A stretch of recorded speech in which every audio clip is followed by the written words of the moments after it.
Every emotion you feel runs at a measurable frequency, a number on a scale from 0 to 1,000. And the number you sit at most days is deciding how your life goes. Today, I'll show you where you actually land on it and how to climb.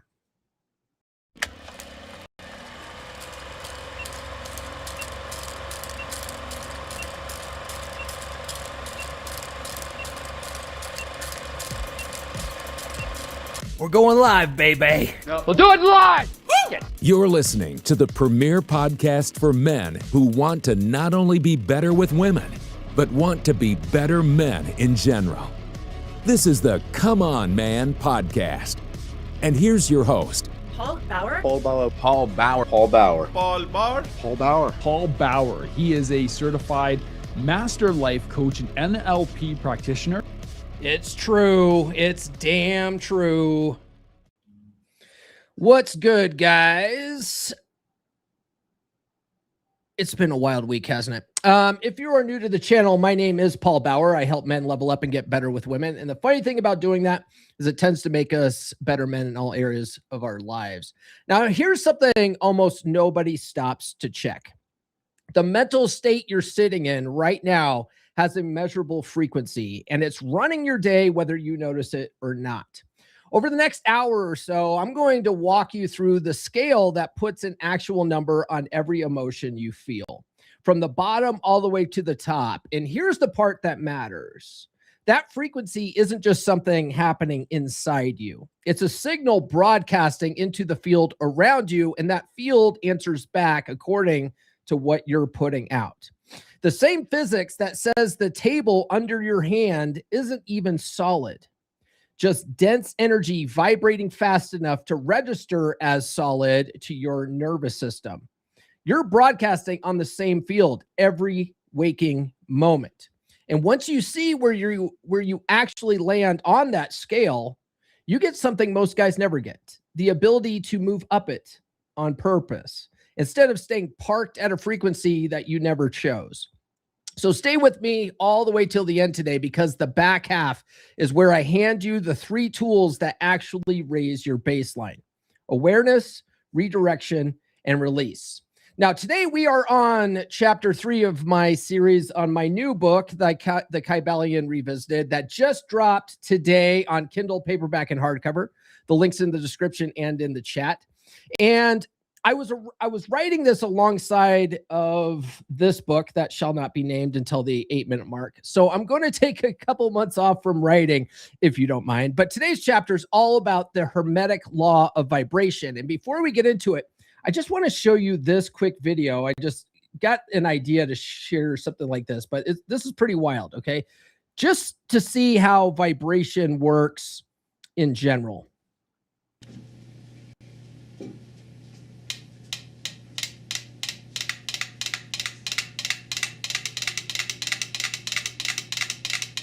Okay, so as you can see, these metronomes are all moving in different directions. But just keep watching.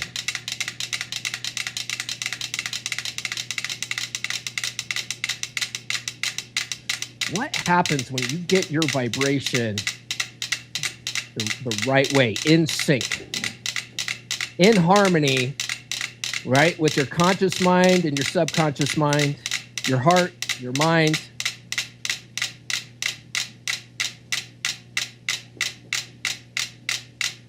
There's no way this can't happen. It's universal law. You get the idea. Nothing you're touching is actually solid. Nothing. Okay? The table under your hand isn't solid. The chair you're sitting in, maybe. Hold on a second here.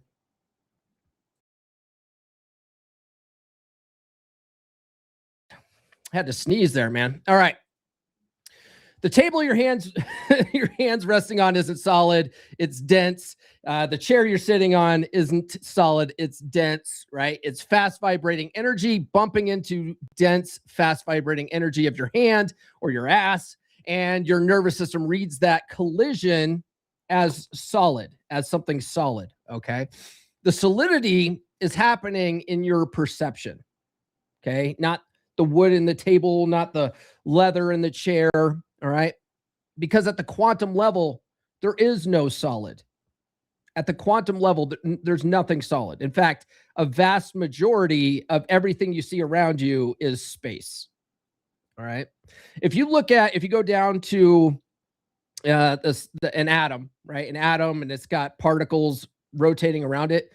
The space in between the atom and the particle, if you scaled it up, is miles long, right? Miles long. So most of the space that we're around, or most of the things that we see around us, is primarily made up of space. It's kind of wild, right?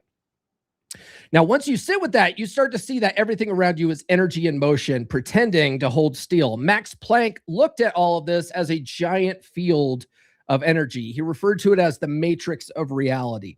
It was called the Planck field for a long time. In CERN, the Large Hadron Collider over in Europe, they actually found evidence of it, okay? And they call it the Higgs field now.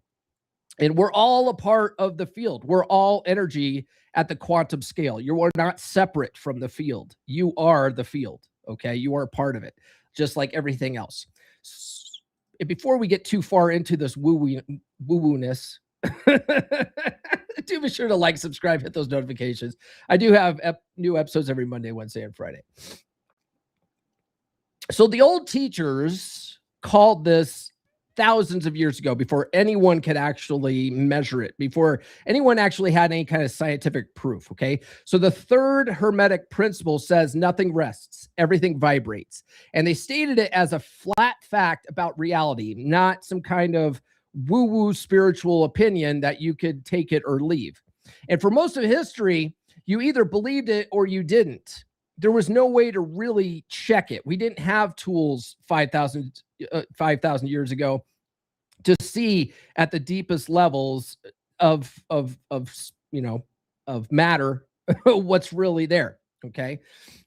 But then physics went looking underneath matter and found motion all the way down. Exactly what those teachers described with no instruments at all. Right. So it kind of makes you wonder, how did they figure this out? How did they know this type of thing?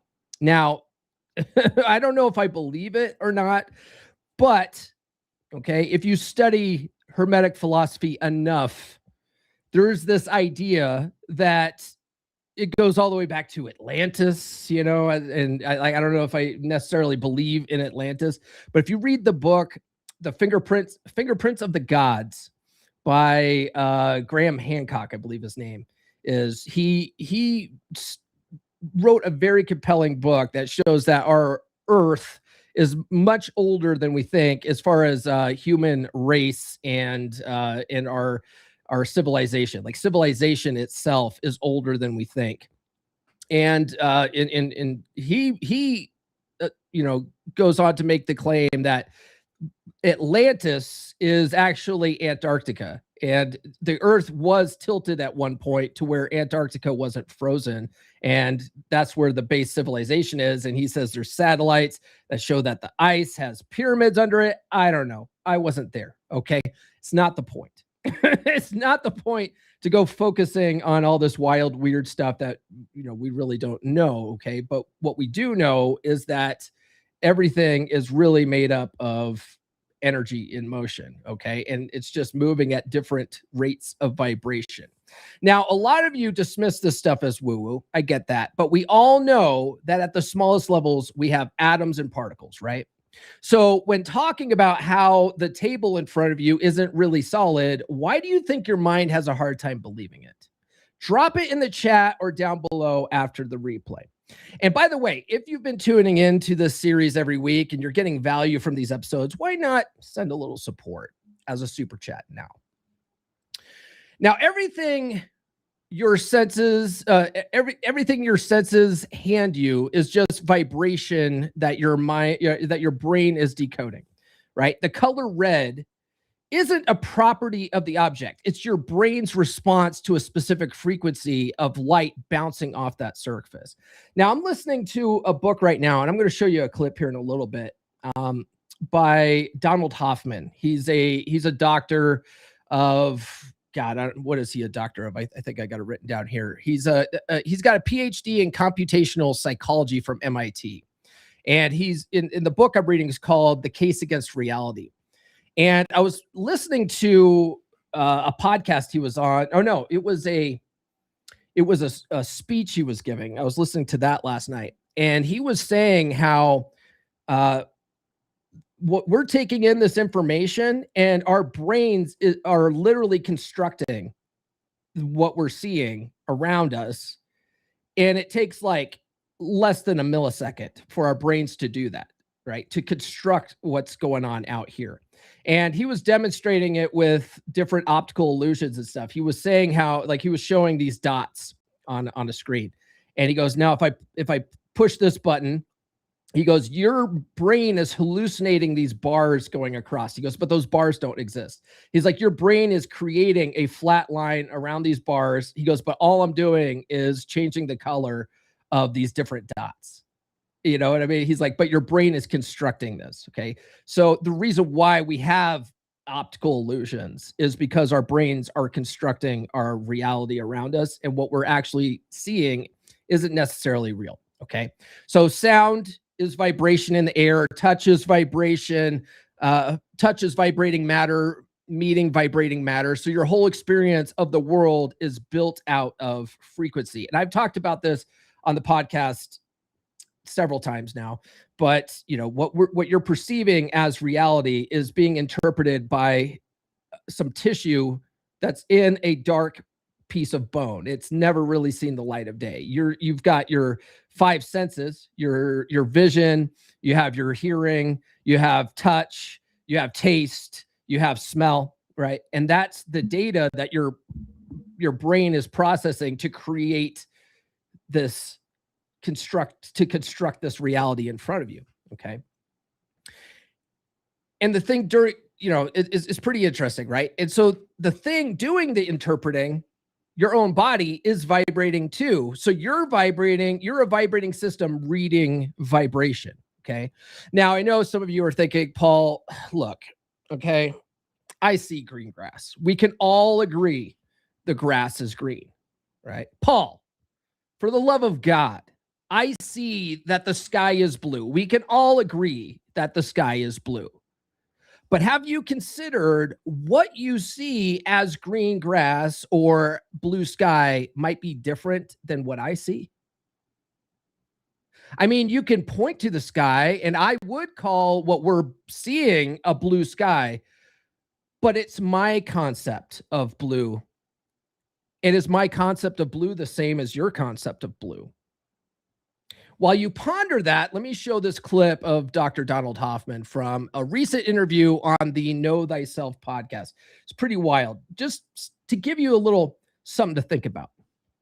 I actually don't know what your perceptions are like. Right. I can assume that, you know, I pick up this cup and I say, yeah, it's sort of a cup that's got some bends in it and it's got some tea in it, and you would agree, but I have no idea what your experience is. I assume that it's very much like mine, and part of this is because we learn to talk by something called ostensive definition. So if you're a child, you know, and your mom or your dad is there, and you're like 18 months old, and it's time for you to learn some words. By the way, I'm going to keep stopping this and just adding commentary over it just so I don't get a copyright strike. I'm not trying to be annoying. I'd rather just play this for you, but you got to play the game. And there's a rabbit on the floor, and mom or dad points and says rabbit. And if the child's at the right age, they get it. You only have to point once or twice and say rabbit. But if the child, right, if you did it when they were 6 months old, it doesn't work. It doesn't work. And if you do it with a rat, it doesn't work. If you take a rat and point to a rabbit and say rabbit, it doesn't work. Why does it work with the child? Well, the child already had its own experience and conceptualization, so to speak, organization of it as a. It does make you wonder, though, like, why can't a rat get it? You know, like, why can't a rat learn language? I guess maybe it doesn't have the brain capacity. I don't know. And Maybe that's why the 6-month-old baby can't get it either. It doesn't have the brain capacity to conceptualize. And so all you do as a parent is you give the words for the experience that the child already has. You're not giving the experiences. The child's experience is whatever it is. And you don't know. Right? So when you're a kid and you're looking up at the sky and your parents go, that's blue, what you're looking at is blue. You're like, oh, okay, blue, right? Blue.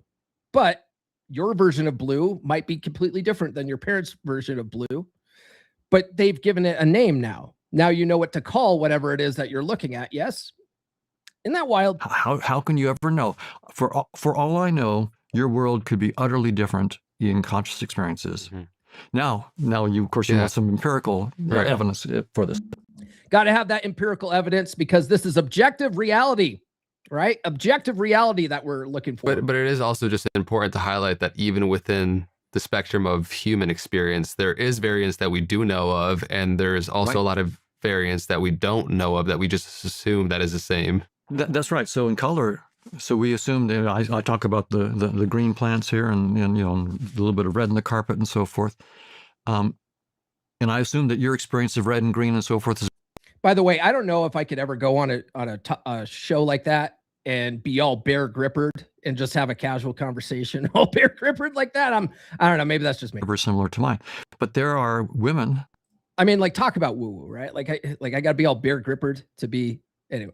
Called tetrafems, who have 4 color photoreceptors instead of 3. Most of us have just short, medium, and long wavelength photoreceptors, and these women have 4 instead of just 3. And they're called tetrafems.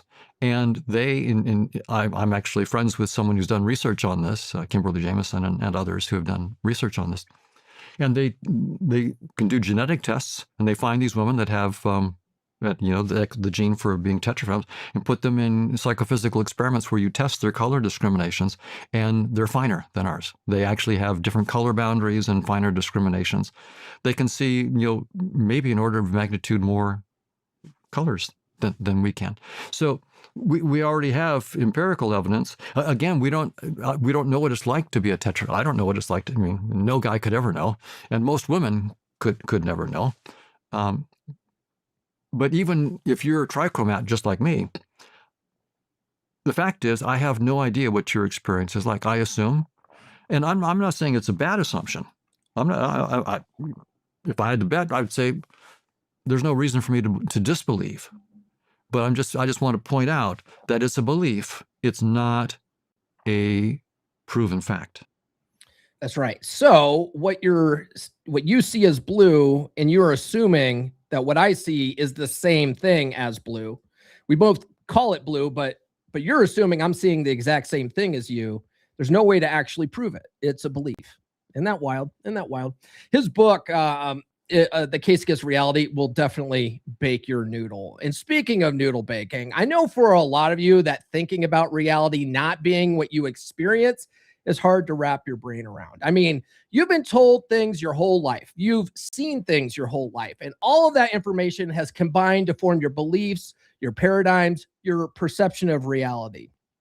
There's nothing wrong with that. But what a lot of people don't realize is that those beliefs and paradigms go to shape your results in life.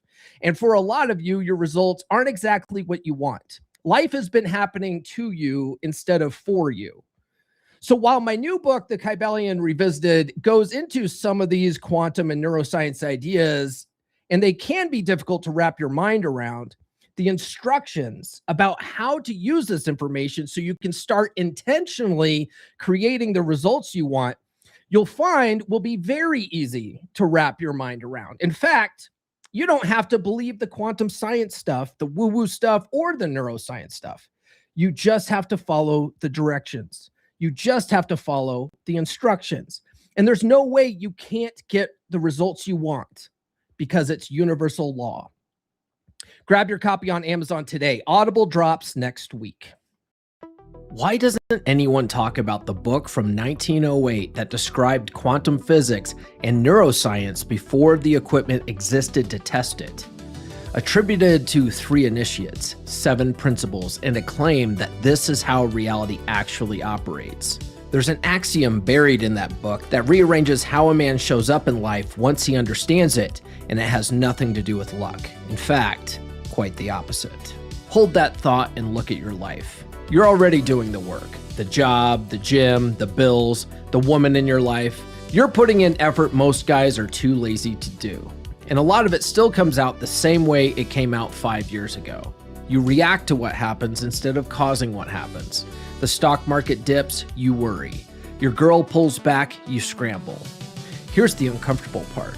You've been creating those results the whole time on autopilot. The thoughts you repeat without noticing carve physical grooves in your brain, and your life organizes itself around those grooves whether you sign off on it or not. So you keep grinding the outside, not realizing that the inside runs everything. Which brings us to that axiom written down over 100 years ago. Every cause has its effect. Every effect has its cause. Chance is but a name for law not recognized. Nothing in your life merely happened. Every result you've got right now traces back to a cause you set, most of them without knowing you were setting them. You've been operating the law by accident. Those 7 principles explain the mechanism exactly. Modern physics keeps confirming them from the opposite direction. Observation changes how matter behaves. 2 particles stay connected across any distance. Focused human attention produces measurable results under controlled conditions. And here's the part that matters most to you. You don't have to believe in the quantum theory or the neuroscience. You just have to follow the directions, and you will get results. There's no way it can't happen. It's universal law. The Kybalion Revisited lays out the 7 hermetic principles next to what the research confirms in plain English, then gives you the instructions that turns those principles into results. Order it on Amazon now. Available in Kindle, paperback, hardcover, and audio. If you do everything right, 90 days from now, you'll be running a completely different operating system. Grab a copy today.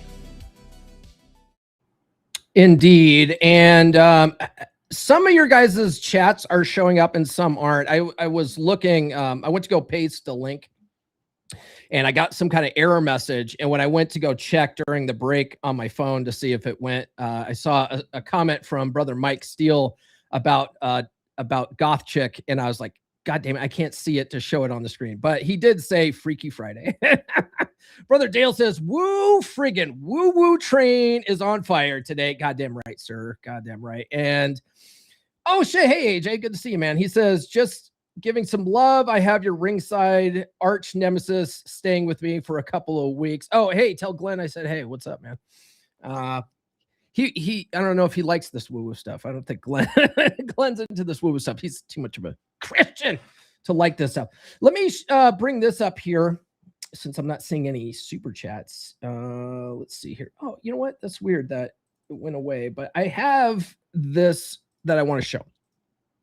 This is, let me hide my Kybalion guy here. Actually, no, he's fine. So emotion isn't just a feeling. It's a frequency with a number on it. There's a physician named David Hawkins, and he spent decades running this across hundreds of thousands of people and put human emotional states on a scale from 0 to 1,000. Okay, so down here's the bottom of the scale, up here's on the top. And he used, I think he used kinesiology to come up with this.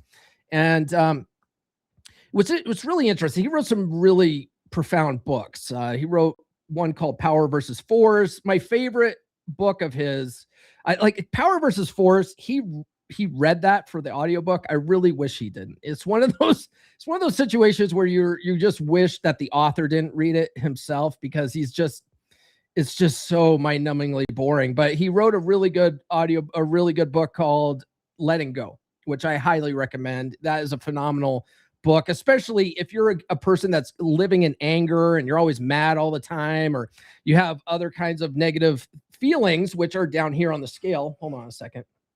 I gotta sneeze again, man. This is weird. All right, I don't know what's going on. But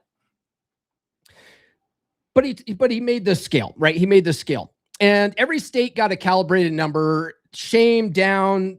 Where's shame at? Shame is down at the bottom. Shame is down near the the very end of the spectrum. If you are feeling shame, right, which is funny because I just went viral in the LGBTQRSTUV community because I put out a triggering video about consent, right? And what the video said was that consent, the idea of consent, not consent itself, but the idea of consent that's being promulgated by the left is a form of manipulation. And you can see it as that form of manipulation in the mass amount of hate comments that I got because of it, right? The very word itself, consent, is a very triggering word for people. And when you talk about consent at all, if you don't buy into their specific narrative about it, I'm not saying you don't get consent, but when you say it in any kind of form, and all I said was it's a form of manipulation, right? You immediately get a bunch of hate comments and stuff trying to shame you into complying with their narrative, which by definition is manipulation. Okay, so I am not wrong on that. But when you make people feel shame, you're pushing them down the scale and to the very bottom of the scale where a lot of people feel so much guilt and shame that they want to unalive themselves. Okay. So just something to think about. I'm way up here on the scale, baby. You can't get me down. You can't bring me down, baby. Right. But every state got a calibrated number. Shame at the very bottom. Courage is right above the middle line here, which we'll talk about. Okay. But it's just starting to get into the top part here, which is where you really want to be. If you have absolute control over this once you learn how to control your emotions, your emotional state, which is a part of Frame, which is why we talk about this on Frame Friday. It's not just woo-woo stuff, right? It's about controlling your mental state. And if you can control your mental state, you can control your reality. So the mood you're carrying around isn't just this vague thing. It's actually measurable. It's a measurable frequency you're broadcasting, whether you know it or not. Okay. And as you're thinking about the scale of consciousness and where you are sitting at it most of the time, trying to imagine what your predominant state probably is and how it's affecting your life, you'll begin to realize that you've been listening this far in the show, which means you're clearly getting value from it. And studies show that we get more value from things we invest in. So go ahead and invest in yourself by sending a super chat now. Now, everything on the scale splits at 200, okay? Below 200, the states drain energy out of you and out of the people near you. Have you ever noticed that when you're around someone who's negative all the time, your energy gets drained? You're like, fuck, can't you just snap the fuck out of it, right? Or you start attracting other negative people because negative people love company, right? Crabs in a bucket. They love pulling people back down with them. This is where the MGTOW and black pill community is, right? They're miserable and they want to bring everybody down into the bucket with them, right? This is why single women keep women single, right? It's because they can't stand seeing this woman being in a happy, healthy, loving relationship. So their single friends try to sabotage that crap, getting in her ear, talking mad shit, trying to bring their friend down with them into the bucket. Okay. They're down here on the scale. Okay.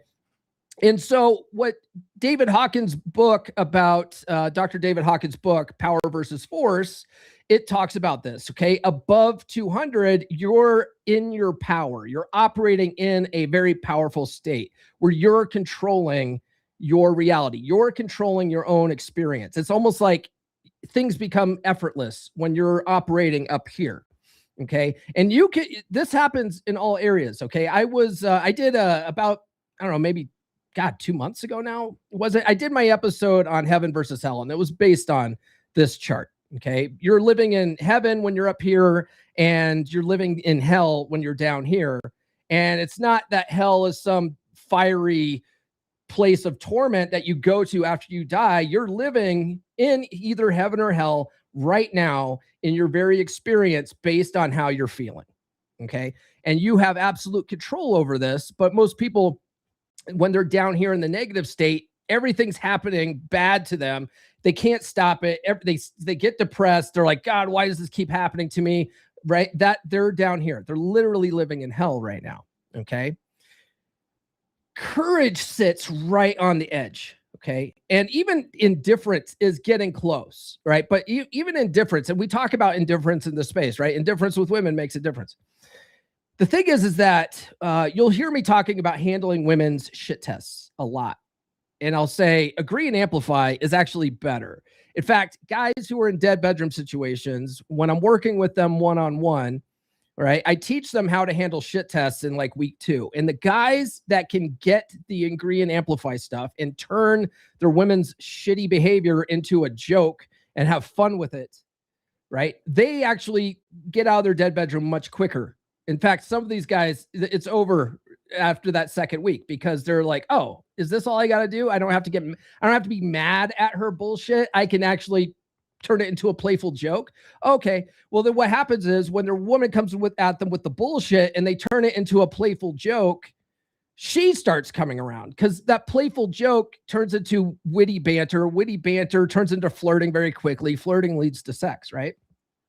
But a lot of guys they just have lost the ability to be fun. Some guys never had the ability to be fun. Some guys are just naturally too fucking serious all the goddamn time.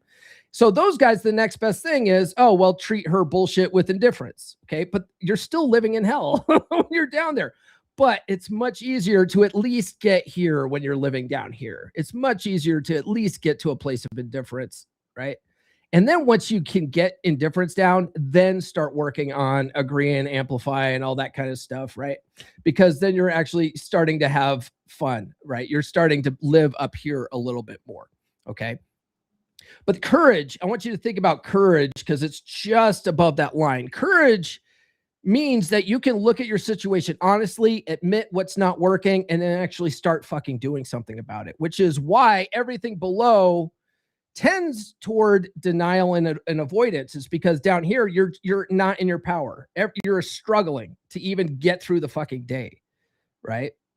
But when you're up here and you're finally at a level of courage, you can start moving up the scale more because now you're looking at things like, I can fucking do something. I have the energy and power to fucking do something about this, right?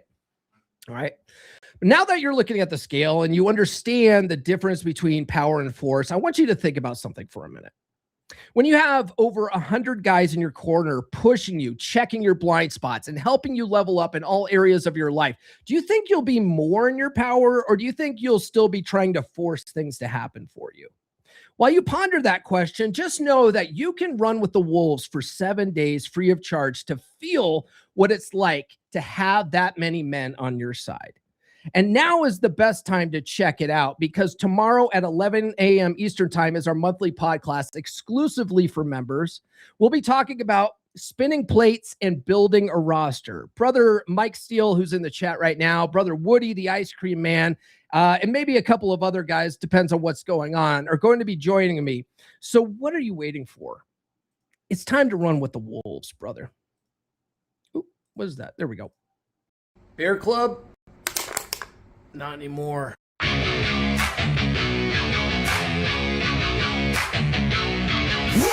pack, you fix what's broken. You lead like a man again. No pity, no therapy. Just fire, just flame.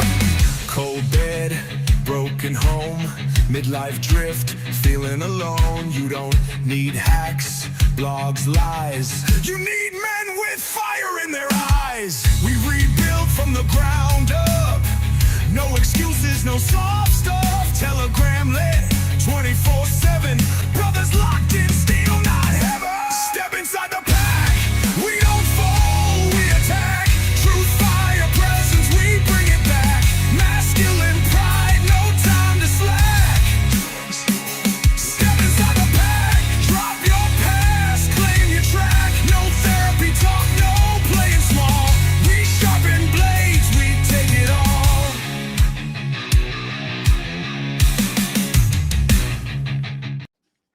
For the love of God, too sweet me. We're going to keep talking about this for at least another Another few minutes.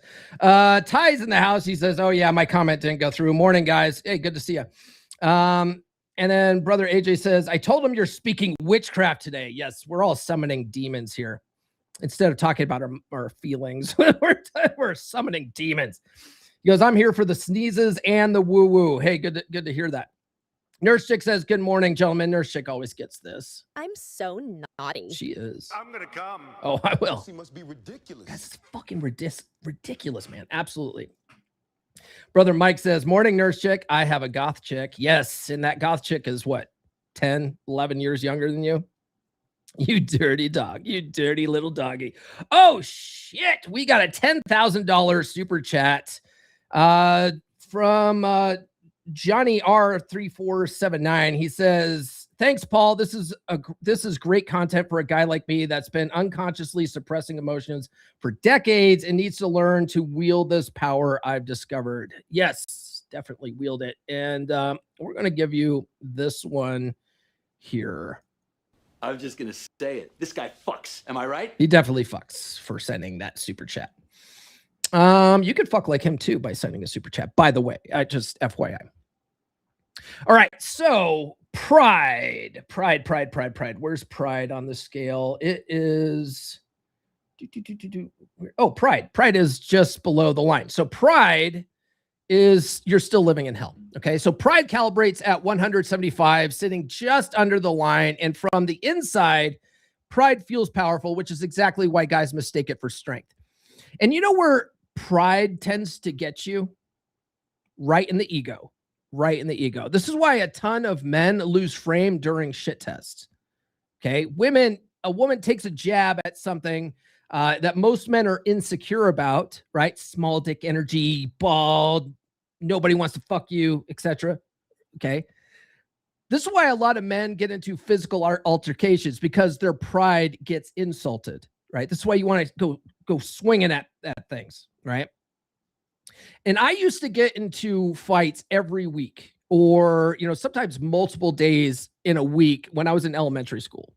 And I was getting in fights so fucking much that I told my mom I wanted to get into karate, and she didn't want to put me in karate initially because she's like, no, you're just going to fight more. And then you're going to hurt people even more. And I'm like, yeah, that sounds awesome. Right.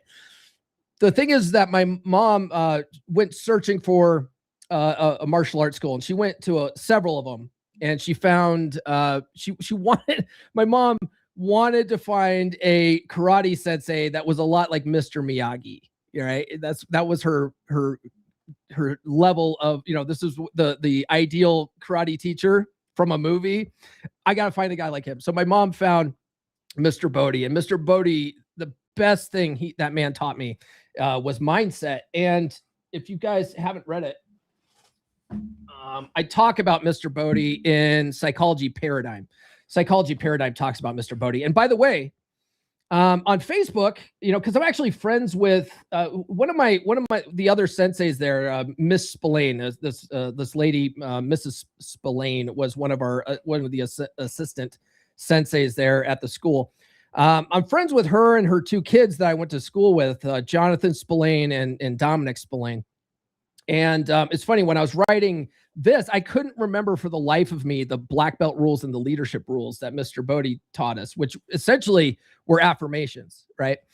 Which I talk about in the book. But I went to Dominic and Jonathan. I was like, I can only remember like 2 out of the 6 of these rules. Do you remember any of them? And neither of them could fucking remember any of them and stuff, right? So my mom, thank God my mom is a pack rat. She kept an essay that my mom entered me into an essay contest, a national essay contest sponsored by 3M, the tape company. They were sponsoring an essay contest back when I was in karate, when I was a kid during the summer. So my mom entered me in this contest. I had to write a fucking essay about unsung heroes, and I decided to write my essay on Mr. Bodhi. And the cover for the essay, it was a hand-drawn image that I drew of Mr. Bodhi in front of the mirrors. We had like mirrors in our dojo, and above the mirrors were the black belt rules and the leadership rules, and I wrote them all down in that image. So when my mom handed it to me, I was like, fuck, this is it. I could put it in my book finally. long story, but because I'm friends with the Spillanes, Mr. Bodie's wife popped up as a friend recommendation on Facebook. And I go, oh shit, that's Mrs. Bodie. So I fucking friend requested her. She accepted my friend request. I reached out to her and she goes, oh yeah, Mr. Bodie and I are doing great. You know, he's retired now. You know, she's like, I'm like 3 years from retirement and we'd love to have you for dinner sometime if you ever come over to the Denver side. So I'm like, fuck yeah. So Mr. Bodie's doing good, by the way. That was a long story. We can hide this now. Yeah. Okay. So, by the way, guys, follow me on social media. The link's in the description for all of them. I'm on the good ones. So Mike Steele says 13 years younger. You dirty dog. You dirty dog. And then AJ says you're getting some YouTube premium Ducat shares. I appreciate that. I appreciate that. And then Johnny says, why are we encouraged to chase our desires, but desire is low on the vibrational scale? Isn't that weird? Hold on. Let's bring that back up. I thought the same thing when I saw that. So here's the thing about desire, right? It's down because you're craving. It's the feeling of wanting something. I desire it, right? If you look at it from the woo-woo, from the law of attraction scale, when you are telling the universe, right, that you want something, you're essentially telling the universe that you don't have it. And so you're in a vibrational state that keeps you in that spot of wanting, of always wanting something. It's why wishes don't work, right?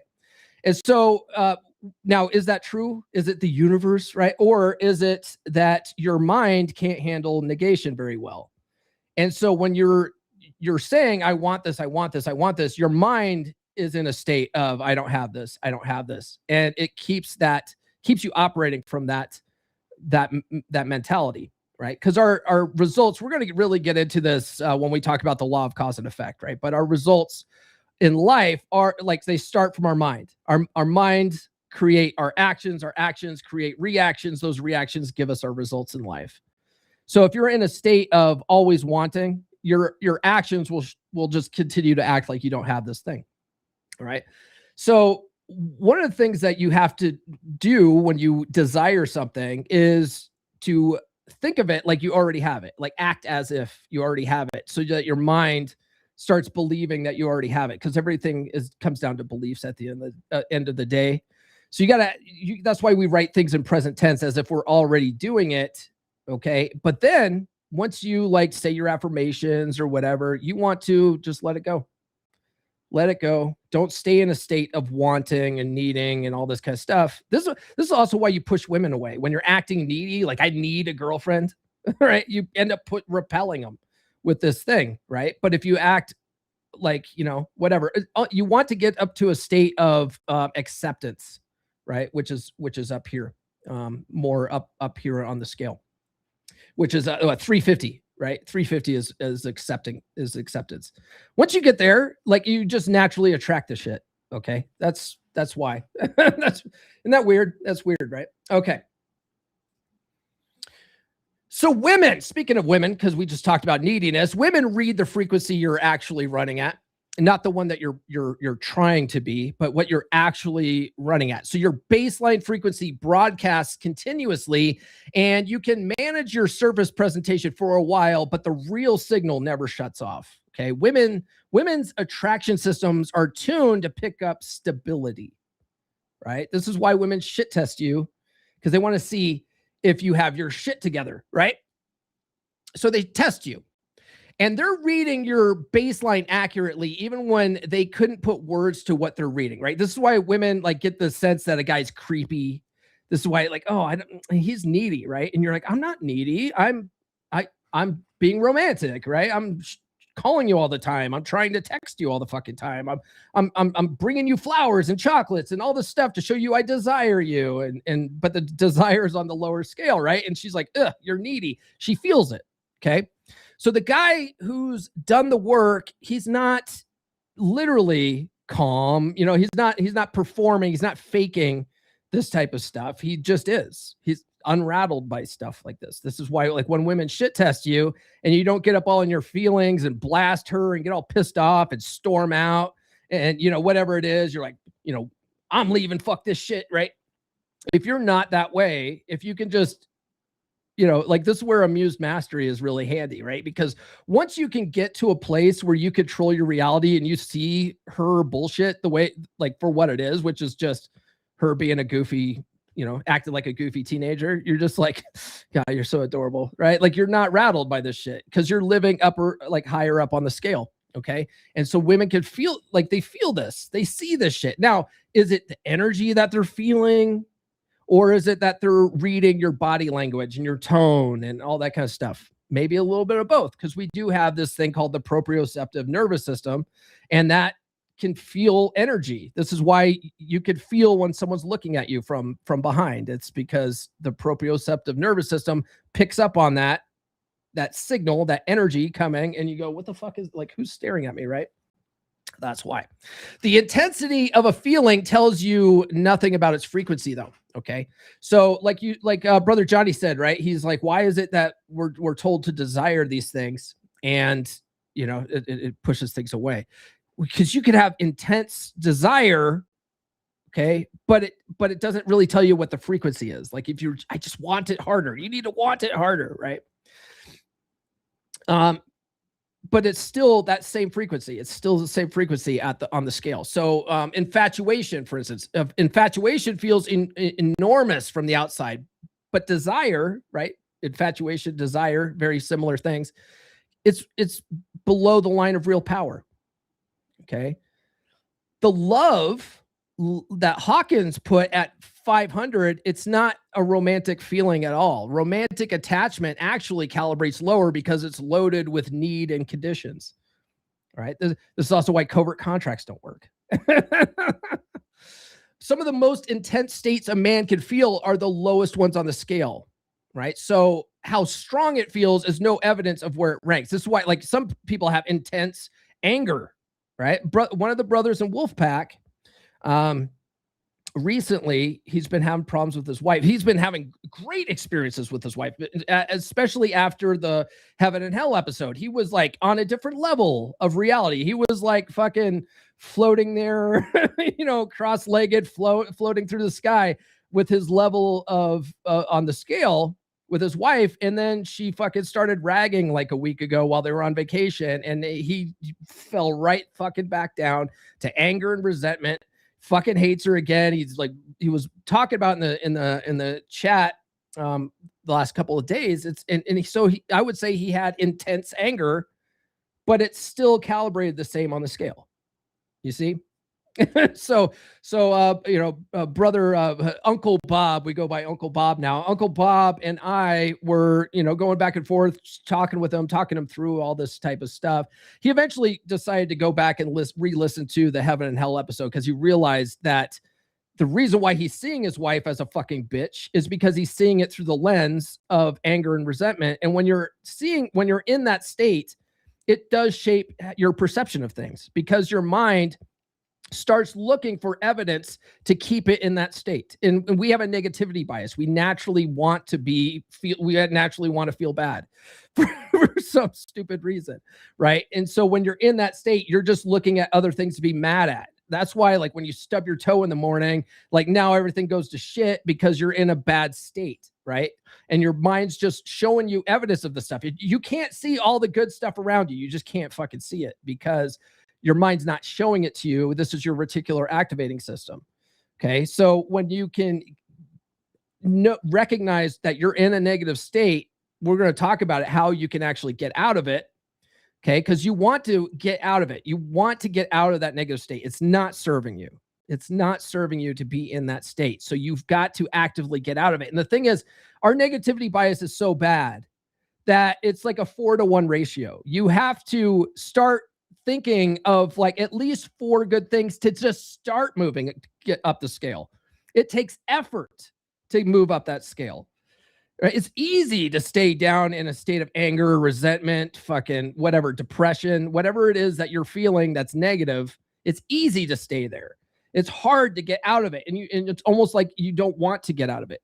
But once you realize that, if you can control that and actively force yourself to go up the scale, then you're going to start seeing things that are are good. You're going to start noticing that your mind's going to start showing you more good things, right? This is how the law of attraction really works.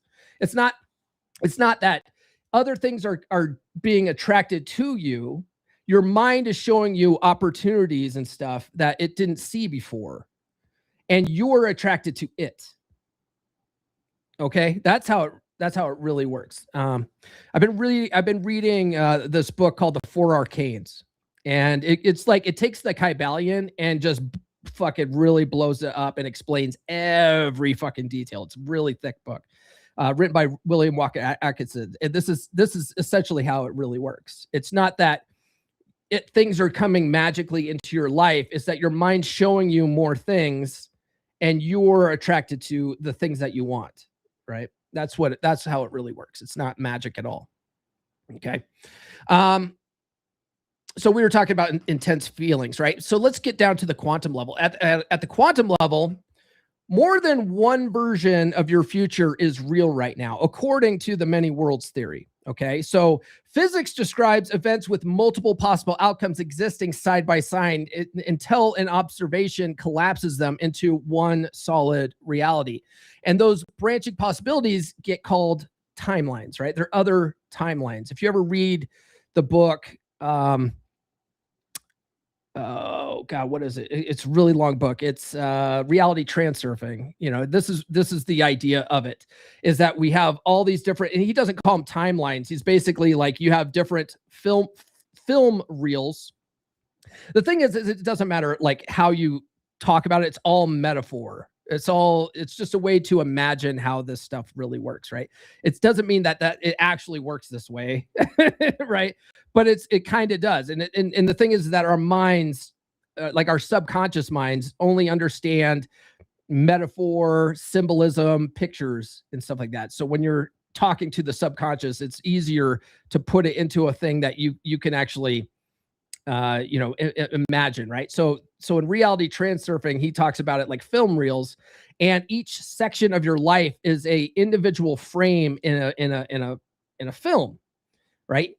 And that, if you think about it, that's sort of true, right? We like when you look at reality, it's over in a split second, right? So if you look at the fourth dimension of time, everything is a slice, right? Your three-dimensional experience right now in the present moment is a slice of that four-dimensional reality. Okay. So if there's infinite versions of that timeline or film reel, right, then the way that you're picturing stuff, the way you observe things, if you observe things from a certain way, it puts you can actually shift your film reel to a different film, right? A different version of your own reality. You get to choose this. Okay.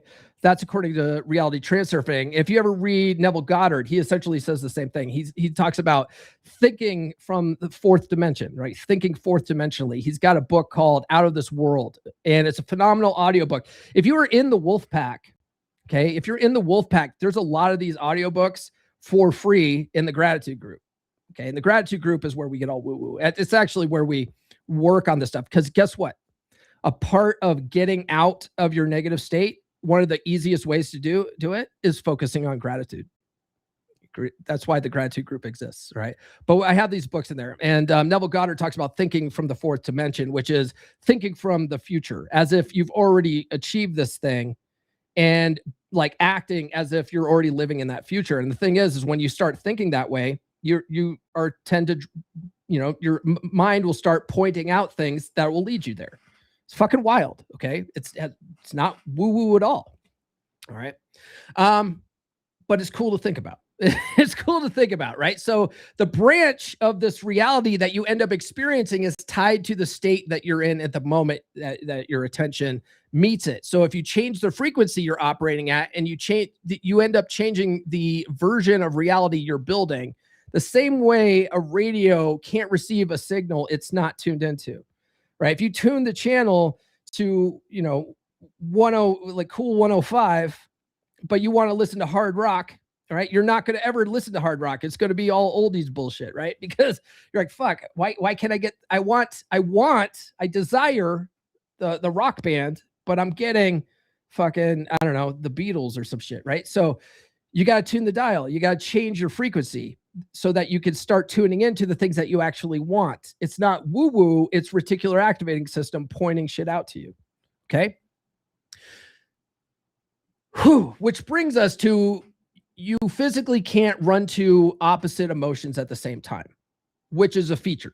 It's actually a feature. So every negative state has a direct opposite.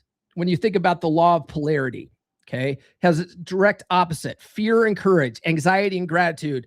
And your mind isn't built to hold two different ideas at once, two different states at once.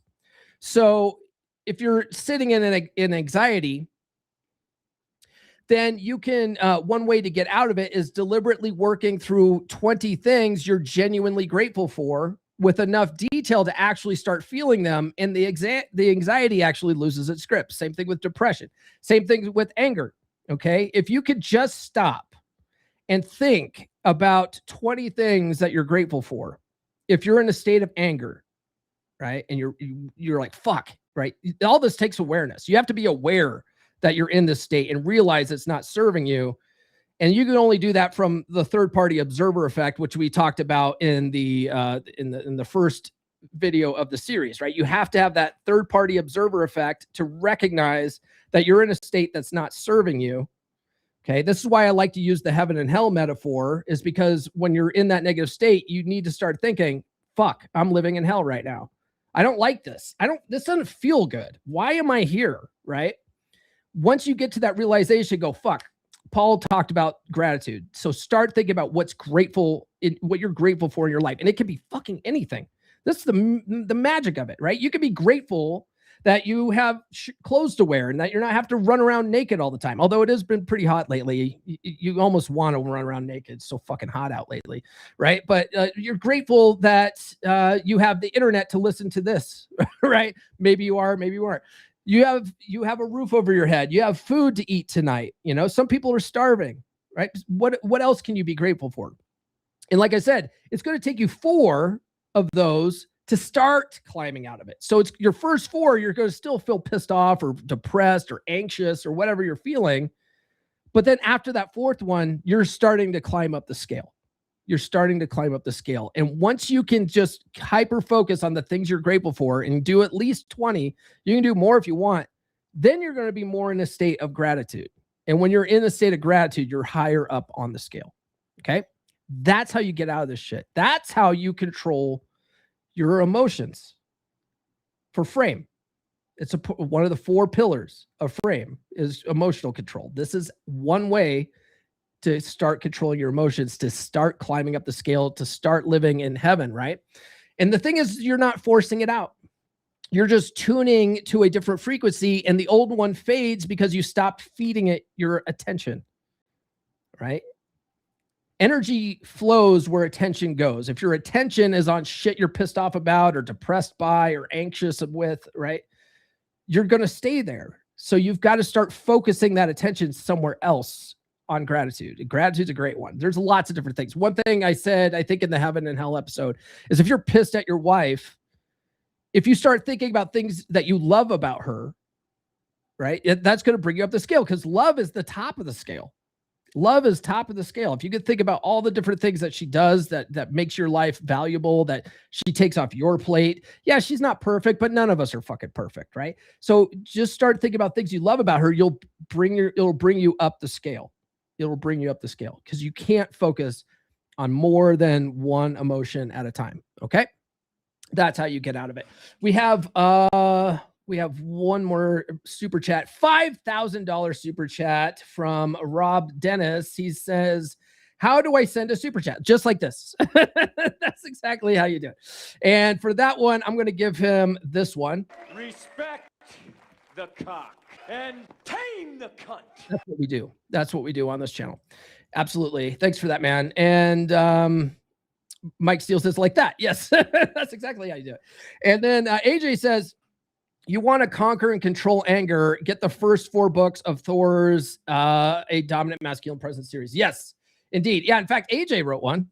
It's on emotional durability. So if you want to work on your emotions, like AJ's book's a great book for that. When are you going to make an audiobook for that? Do you have the ability to at least do the virtual voice? Because some Amazon accounts, you could do virtual voice if you don't want to read your own book now. I'm never going to do that, by the way, but it's an option. And I've been listening. I listened to 2 audiobooks that were done with virtual voice, and they're pretty robotic, but they're not bad, right? I've been listening to these 2 books on repeat, and the virtual voice takes you out of it for a second, but you go right back into it. It's not that bad. All right. That's all we got for this episode. That's essentially the 10 concepts from book chapter 3, the Kybalion Revisited. It's available now on Amazon and Audible. The link's in the description for it. You can just do a search for it on Amazon as well. And then the audiobook's already done and submitted. I believe it'll be like Wednesday when the audiobook comes out. And the audiobook is fucking good, guys. It's fucking good. If I do say so myself. But that's all we have for this episode. Tune into the podcast on Monday. We're going over chapter 8 in my book, Dick Her Down Right, which explores your girl's fantasies and kinks. And this is a cool chapter because a lot of guys want their girl to be dirtier in bed, but all she does is give them starfish sex, right? A lot of that is because she's afraid of showing you how dirty she really is because women are afraid of being judged. Okay, so let's break her out of that shell on Monday, shall we? And I hope you guys have a great weekend. I'm heading up to Craig, Colorado to check out the annual balloon festival after the pod class, the private pod class tomorrow for Wolfpack. And one of the Wolfpack brothers is a hot air balloon pilot. So I'll be hanging out with him a bit. Should be fun. But that's all we got. Do be sure to like, subscribe, hit those notifications. I do have new episodes every Monday, Wednesday, and Friday. We'll see you next time. Have a good weekend. This has been the Come On Man podcast. Now, go out and get it.